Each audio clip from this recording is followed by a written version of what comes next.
का पानी पेड़ों के पत्तों से टपक रहा था। बरसात के कारण सभी पेड़ पौधे बहुत खुश थे।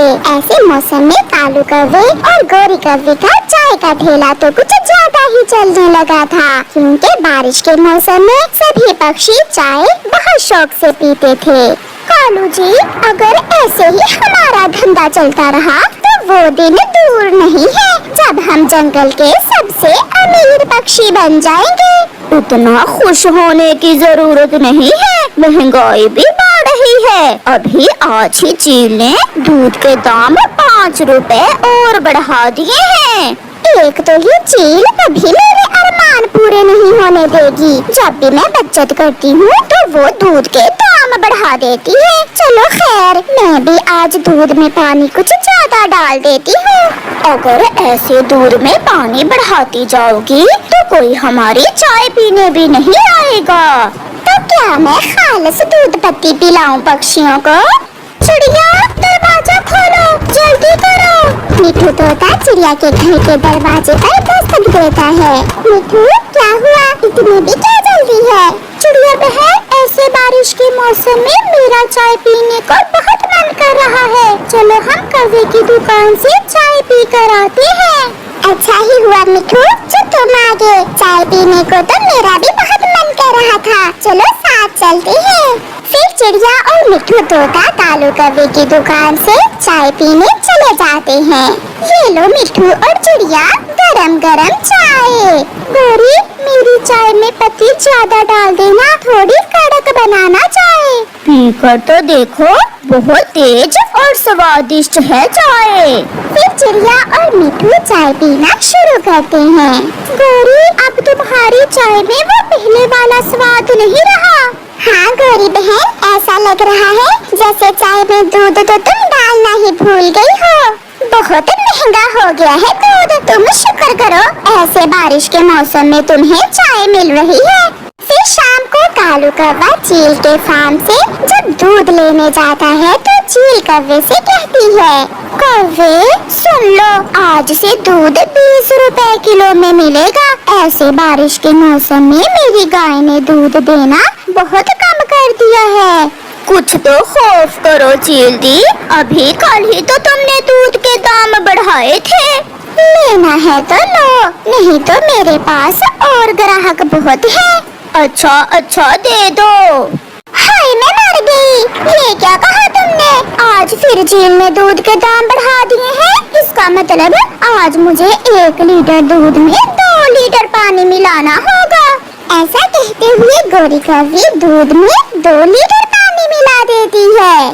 फिर दूसरे दिन जब कबूतर कौवे से चाय पीने आता है तो कौवे की बेस्वाद चाय पीकर वो उनसे कहता है, तुम दोनों पक्षियों को लूट रहे हो। तुम चाय में दूध की जगह पानी मिला रहे हो।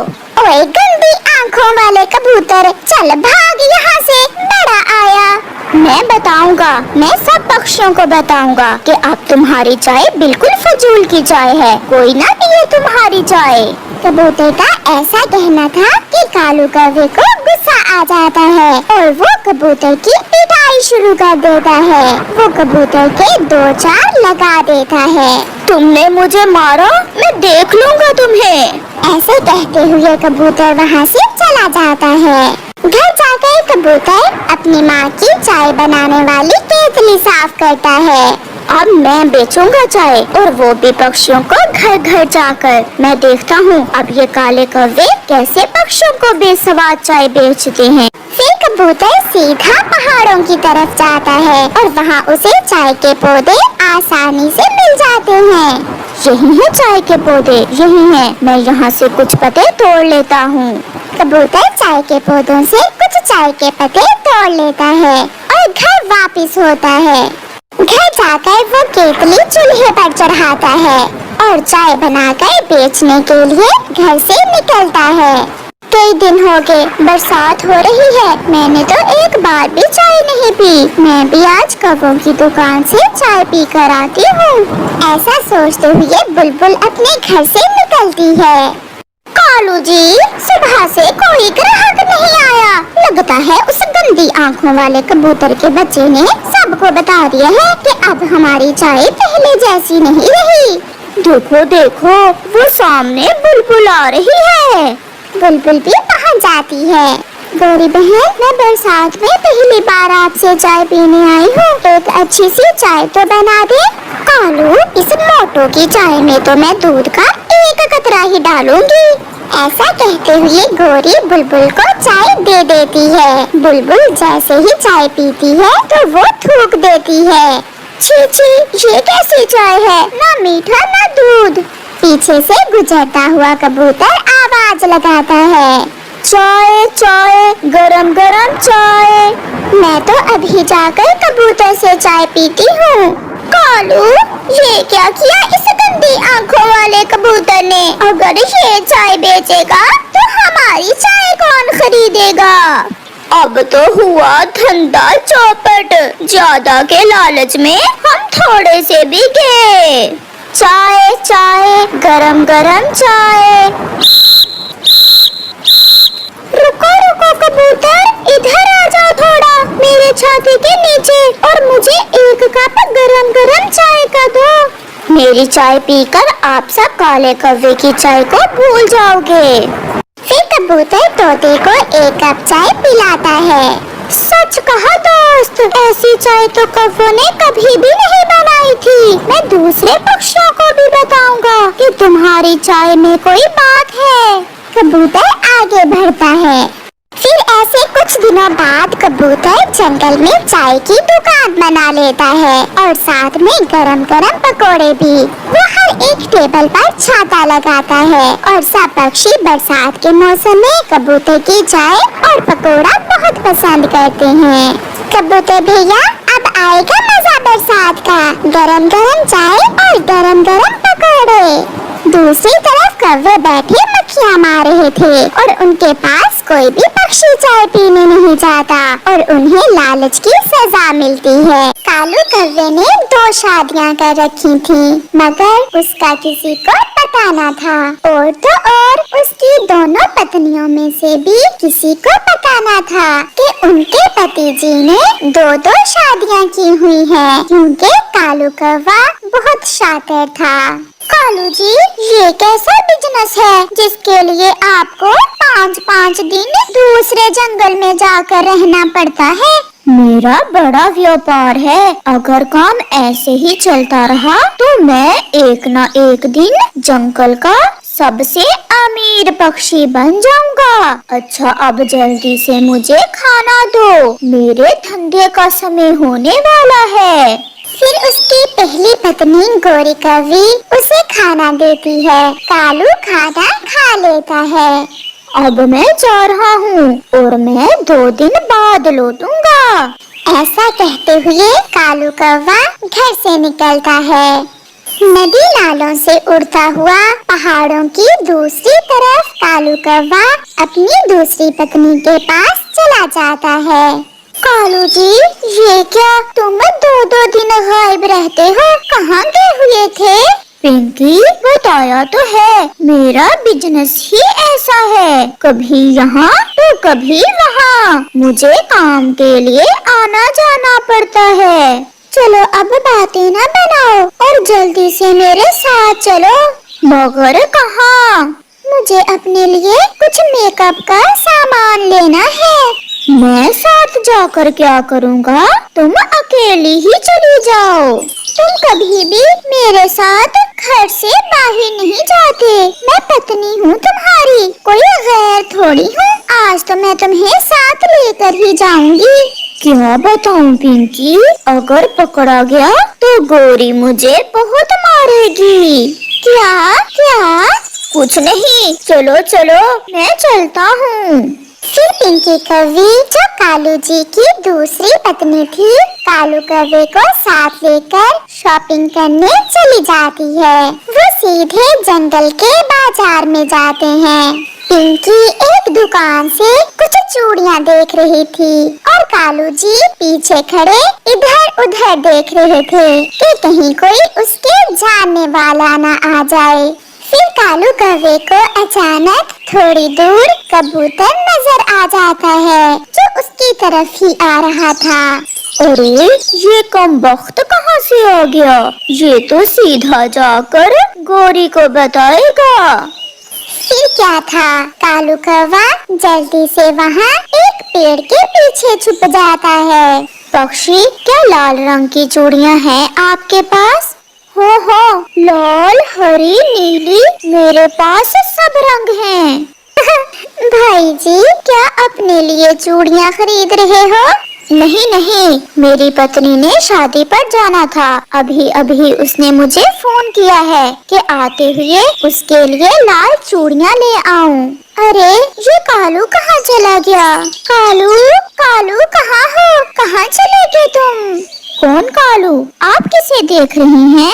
मेरा पति। और कौन कालू कौवा? कहीं ये कालू कौवा हमारे जंगल वाला ही तो नहीं? मगर ये उसकी पत्नी कैसे हो सकती है? उसकी पत्नी तो गोरी कौवी है। फिर कबूतर चूड़ियाँ लेकर वहाँ से चला जाता है और आहिस्ता से कालू जी भी पेड़ के पीछे से निकलकर आ जाते हैं। कहाँ चले गए थे तुम? मैं कब से तुम्हें आवाजें दे रही थी। कालू कौवा पिंकी के कान के साथ चोंच लगाता है। कल से मेरा पेट खराब है, बार बार वॉशरूम आ रहा है। और कहाँ था? अच्छा चलो, चूड़ियों के पैसे दो, अभी मुझे लिपस्टिक भी लेनी है। वो कबूतर क्या पूछ रहा था? कुछ नहीं, बस वैसे ही चूड़ियों का पूछ रहा था। शुक्र है बच गया। चलो पिंकी, अब आगे जाते हैं। ऐसे कालू कौवा डरता हुआ अपनी दूसरी पत्नी को शॉपिंग करवा रहा था। चिड़िया बहन, बहुत मुश्किल है पेट पालना भी। मेरा कालू अब दिन रात मेहनत करता है, 5-5 दिन घर से बाहर रहता है बेचारा। अच्छा, दिल तो नहीं मानता, वो ऐसा है नहीं, उसने तो कभी सारी जिंदगी मेहनत नहीं की, अब कैसे इतना मेहनती हो गया? उसने खुद को बदल लिया है, अब मेरा कालू पहले जैसा नहीं रहा। चिड़िया और गोरी कौवी ऐसे बातें कर रही थी कि कालू कौवा भी वहाँ आ जाता है। गोरी, चलो घर चले, मैं बहुत थका हुआ हूँ, 3 दिन बाद घर लौटा हूँ। कालू भैया, क्या काम शुरू कर लिया है आजकल? मैंने दूसरे जंगल में नया व्यापार शुरू किया है। अभी नया है, इसलिए अभी ज्यादा मुनाफा नहीं होता। फिर कालू कौवा गोरी को साथ लेकर घर चला जाता है। कालू जी, मेरे लिए क्या लाए हो? गोरी, क्या बताऊं, जो पैसे मेरे पास थे सब लग गए। मैं जब दोबारा आऊंगा तो तुम्हारे लिए उस जंगल के रसगुल्ले लेकर आऊंगा। हाँ, मुझे रसगुल्ले बहुत पसंद हैं। मैं तो रसगुल्ले ही खाऊंगी। आज मैंने भी घर में बेसन के लड्डू बनाए हैं। रात को कालू कौवा और गोरी सो जाते हैं और फिर जब कालू कौवा सुबह जाने लगता है तो अपनी पत्नी से कहता है, गोरी, 2-4 बेसन के लड्डू दो, मैं अपने नौकर के लिए ले जाता हूँ। ले जाओ कालू जी, तुम अपने नौकरों का कितना ख्याल रखते हो। फिर कालू कौवा 2 लड्डू गोरी से लेता है और घर से निकल जाता है। आज तो पिंकी जी बेसन के लड्डू खाकर खुश हो जाएगी। कालू कौवा पिंकी के पास जाते हुए ऐसे सोच रहा था। पिंकी, देखो तो मैं तुम्हारे लिए क्या लाया हूँ। बेसन के लड्डू, मुझे तो ये लड्डू बहुत पसंद हैं। मेरी माँ बनाया करती थी बेसन के लड्डू। फिर पिंकी अपने पति कालू कौवे से वो बेसन के लड्डू लेकर खा लेती है। ऐसे ही कालू का नाटक चलता रहता है और बड़ी होशियारी से किसी को भी पता नहीं चलने देता कि उसने दो शादियां कर रखी हैं। एक दिन गोरी कौवी उड़ती उड़ती जा रही थी कि उसे पिंकी नदी पर बैठी दिखती है। गोरी उसके पास जाती है। अरे पिंकी, तुम यहाँ कैसे?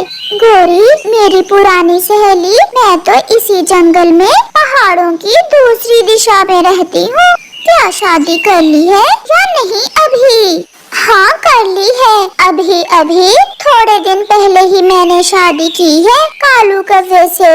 कालू का नाम सुनकर गोरी चौंक जाती है। फिर वो समझती है कि होगा कोई और कालू। मेरा पति बहुत अच्छा है, कल मेरे लिए बेसन के 2 लड्डू भी लाया था। क्या बेसन के लड्डू? हाँ, बेसन के लड्डू तो कल कालू मुझसे लेकर गया था। फिर गोरी कौवी को थोड़ी थोड़ी शक पड़ जाती है और गोरी कौवी पिंकी कौवी से कहती है, पिंकी, कल तुम्हारी दावत है मेरे घर में। बड़ी देर बाद मिली हो तुम, इकट्ठे खाना खाएंगे। पीपल के बड़े पेड़ पर है मेरा घर। अच्छा, अब मैं चलती हूँ, मेरे पति जी मेरा इंतजार कर रहे होंगे। ऐसा कहते हुए पिंकी कौवी वहाँ से चली जाती है। कालू जी, कल मैं जंगल की दूसरी दिशा में अपनी सहेली के घर जाऊंगी। बड़े लंबे समय बाद मिली है मुझे मेरी सहेली। ये तो ठीक हो गया, मुझे भी कल बिजनेस के लिए कहीं जाना है। कालू पिंकी से ऐसे कहता है क्योंकि उसे कल गोरी के पास जो दिन गुजारना था। फिर क्या था कि दूसरे दिन गोरी कौवी पूरा इंतजाम कर लेती है। कालू कौवा घोंसले में लेटा हुआ खराटे ले रहा था जब पिंकी कौवी गोरी के घर आती है। वो तो गोरी के घर आते ही कालू को देखकर चौंक जाती है। सहेली, ये क्या, मेरे पति कालू जी क्या यहाँ काम करते हैं? ये तो 2 दिन के लिए बिजनेस के सिलसिले में कहीं गए हुए थे। पिंकी, ये मेरा पति है कालू कौवा। अच्छा, तो अब मैं समझी, पति जी मेरे साथ बाहर क्यों नहीं जाते हैं? और क्या बिजनेस करते हैं ये? 5-5 दिन घर से बाहर रहते थे। फिर कालू की दोनों पत्नियां झाड़ू उठा लेती हैं और उठने से पहले पहले 5-7 लगाती हैं। बचाओ बचाओ! ऐसा कहते हुए कालू घर से भाग जाता है, मगर उसकी दोनों पत्नियां उसके पीछे पीछे थीं। अब तो कालू बहुत पिटने वाला था।